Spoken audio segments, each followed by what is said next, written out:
প্রথমেই মা ডিমের অমলেটটাকে খুব সুন্দর করে ভেজে নিচ্ছে। নমস্কার ভিউয়ার্স, মা কঙ্কালী রান্নাঘরে তোমাদেরকে আবার স্বাগত জানাই। বড়দেরকে আমার প্রণাম ও ছোটদেরকে ভালোবাসা দিয়ে আজকের ভিডিও শুরু করলাম। আবারও হাজির হয়েছি তোমাদের জন্য নতুন একটি রান্নার রেসিপির ভিডিও নিয়ে আমাদের চ্যানেলে। বাড়িতে মা এই তরকারিটি একদিন রান্না করেছিল, খেতে কিন্তু খুবই সুস্বাদু হয়েছিল। তাই ভাবলাম তোমাদের সাথে এই রেসিপিটাও শেয়ার করা যাক। আজকের রেসিপি পেঁয়াজের পাতা, আলু, বেগুন, টমেটো ও ডিমের অমলেট করে এই তরকারিটি মা আজকে রান্না করবে। তাই আজকের এই ভিডিওটি তোমরা স্কিপ না করে প্রথম থেকে শেষ অবধি দেখতে থাকো। আশা করি তোমাদের আজকের রেসিপিটি খুবই ভালো লাগবে। পেঁয়াজে পাতার উপরে যে খোসাটা থাকে সেটা মা ছাড়িয়ে দিয়েছে। ছোট পিস করে এখন পেঁয়াজের পাতাগুলো কেটে নিচ্ছে।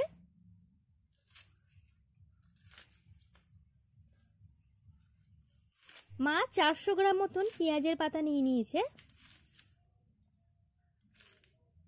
পেঁয়াজের পাতাটা খুব বেশি ছোট করে কাটবে না, একটু বড় করে লম্বা লম্বায় কাটবে। বেশি ছোট হয়ে গেলে কিন্তু পাতাটা গলে যায়। সমস্ত পেঁয়াজের পাতাগুলো মা কেটে নিয়েছে। আলুগুলো কেটে নেওয়া হয়ে গেছে। মা এখন বেগুনটা কেটে নিচ্ছে।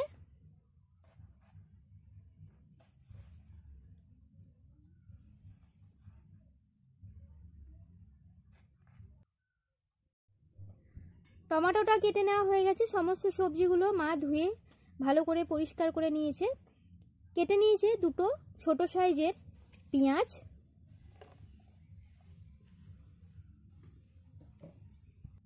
কড়াইয়ের মধ্যে দিয়ে দিচ্ছে সর্ষের তেল। আজকের এই তরকারিটাতে মা একটাই ডিম দেবে, তোমরা চাইলে দুটো বা তিনটে ডিম দিতে পারো। প্রথমে তরকারিটা শুরু হওয়ার আগেই ডিমের অমলেটটাকে ভেজে নেবে। কোনো রকম মশলা বাটা ছাড়াই খুবই সহজেই এবং খুবই সুস্বাদু একটি রেসিপির ভিডিও মা তোমাদের সাথে শেয়ার করছে। তাই তোমরা এই ভিডিওটি প্রথম থেকে শেষ অবধি দেখতে থাকো বন্ধুরা। তেলটা গরম হয়ে এসেছে, ডিমটা মা দিয়ে দিচ্ছে। ডিমটা ভাজার সময় আমরা কিন্তু নুন দিইনি, কারণ এটা যখন ঝোলে ফুটবে ঝোলের মধ্যে থাকা নুনটা ডিম অটোমেটিকলি টেনে নেবে। আমাদের এই ভিডিওটি যারা ফেসবুক পেজ থেকে দেখছো, মা কঙ্কালী রান্নাঘর ফেসবুক পেজটি তোমরা ফলো করে দিও বন্ধুরা। যারা এই ভিডিওটি ইউটিউব চ্যানেল থেকে দেখছো, তোমাদের কাছে ছোট্ট একটি অনুরোধ, মা কঙ্কালী রান্নাঘর ইউটিউব চ্যানেলটি তোমরা সাবস্ক্রাইব করে দিও। আমরা ডেইলি নিত্য নতুন রান্নার রেসিপির ভিডিও নিয়ে মা কঙ্কালী রান্নাঘর ইউটিউব চ্যানেল এবং ফেসবুক পেজে হাজির হচ্ছি। ডিমের অমলেটটা ভেজে নেওয়া হয়ে গেছে। ওই কড়াইয়ের মধ্যে দিয়ে দিচ্ছে সর্ষের তেল। এরপরে মা কেটে রাখা বেগুনটাকে তেলে ভালো করে ভেজে নেবে।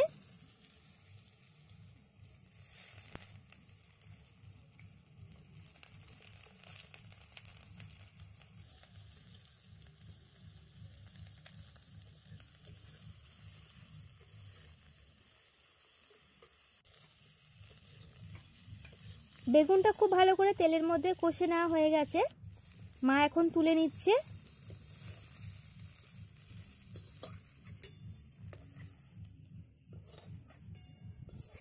সেই কড়াইয়ের মধ্যে দিয়ে দিচ্ছে সর্ষের তেল। তেলটা হালকা গরম হয়ে এসেছে। এই সময় দিয়ে দিচ্ছে একটা তেজপাতা, সামান্য 5 ফোড়ন ও সামান্য চিনি। কেটে রাখা পেঁয়াজটাও মা দিয়ে দিয়েছে। পেঁয়াজটাকে এখন হালকা লাল করে ভেজে নিতে হবে।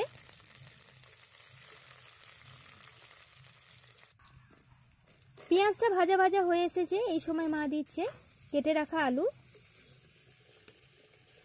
তেল এবং পেঁয়াজের সাথে আলুটাকে খুব ভালো করে কষে নিতে হবে। আলুটা কিছুক্ষণ নাড়াচাড়া করে নেওয়ার পরে দিয়ে দিচ্ছে এক টুকরো আদা ঘষে দিয়ে দিচ্ছে।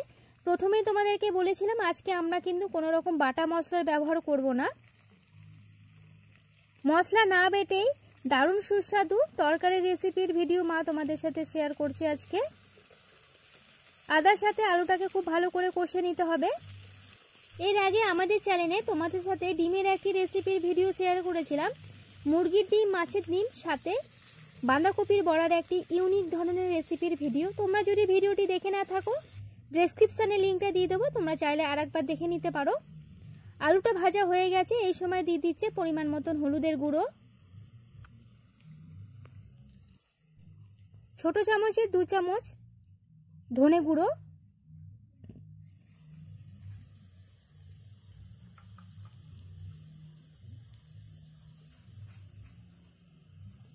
সেই চামচেরই মাপ করে দিয়ে দিচ্ছে 2 চামচ জিরে গুঁড়ো,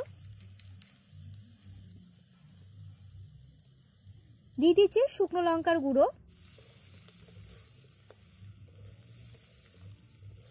গুঁড়ো মশলার সাথে আলুটাকে ভালো করে কষে নিচ্ছে। এখন খুবই সহজে এবং মশলা বেটে নেওয়ার ঝামেলা ছাড়াই তোমরা এই তরকারিটা রান্না করে নিতে পারো।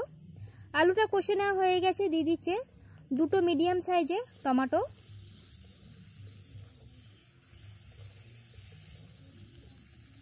এরপরে কেটে রাখা পেঁয়াজের পাতাটাও মা দিয়ে দিচ্ছে।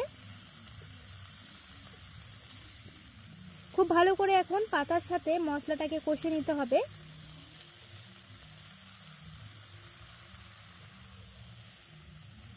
পেঁয়াজের পাতাটা দেওয়ার সাথে সাথে খুব সুন্দর একটা গন্ধ বেরিয়েছে। দিয়ে দিচ্ছে পরিমাণ মতো নুন,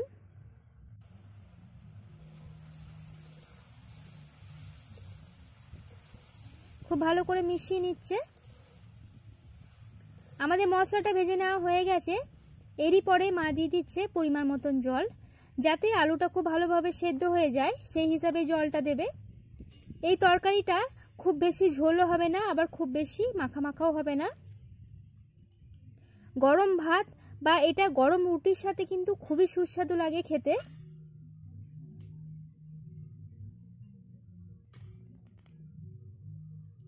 ঢাকা দিয়ে এখন আলুটাকে বেশ কিছুক্ষণ সেদ্ধ করে নেবে। 10 মিনিট মতন ঢাকা দিয়ে রেখে দিয়েছে। ঢাকনাটা খুলেই এবার মা দিয়ে দিচ্ছে ভেজে রাখা বেগুন। বেগুনটা প্রথমে দিকে দিলে গলে যায়, তাই আলুটা অর্ধেক সেদ্ধ হওয়ার পরেই এই বেগুনটা দিয়ে দিতে হবে। এরই সাথে ভেজে রাখা ডিমের অমলেটটাও মা দিয়ে দিচ্ছে। একবার নাড়াচাড়া করে ঢাকা দিয়ে রেখে দেবে। আজকে তোমাদের পেঁয়াজের পাতা, আলু, বেগুন, টমেটো ও ডিমের অমলেট দিয়ে তরকারিটি কেমন লেগেছে কমেন্ট বক্সে অবশ্যই জানিও বন্ধুরা। ভালো লেগে থাকলে ভিডিওটি একটি লাইক করে দিও, সাথে পরিচিত বন্ধু বান্ধবের সাথে শেয়ার করে দিও। আমরা ডেলি নিত্য নতুন রান্নার রেসিপির ভিডিও নিয়ে মা কঙ্কালী রান্নাঘর ইউটিউব চ্যানেল এবং ফেসবুক পেজে হাজির হচ্ছি। আলুটা সেদ্ধ হয়ে গেছে, ঝোলটা অনেকটা মাখা মাখা হয়ে গেছে।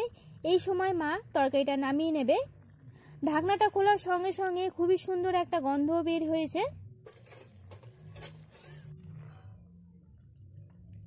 আমাদের আজকের রান্না কমপ্লিট। এই ধরনের নিত্য নতুন এবং ইউনিক ধরনের রান্নার রেসিপির ভিডিও পেতে মা কঙ্কালী রান্নাঘর চ্যানেলটি তোমরা সাবস্ক্রাইব করে দিও বন্ধুরা।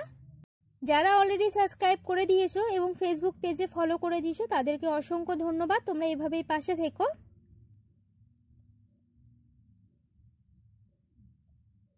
গরম গরম রুটির সাথে এই তরকারিটা খেয়ে দেখো, অপূর্ব খেতে হয়।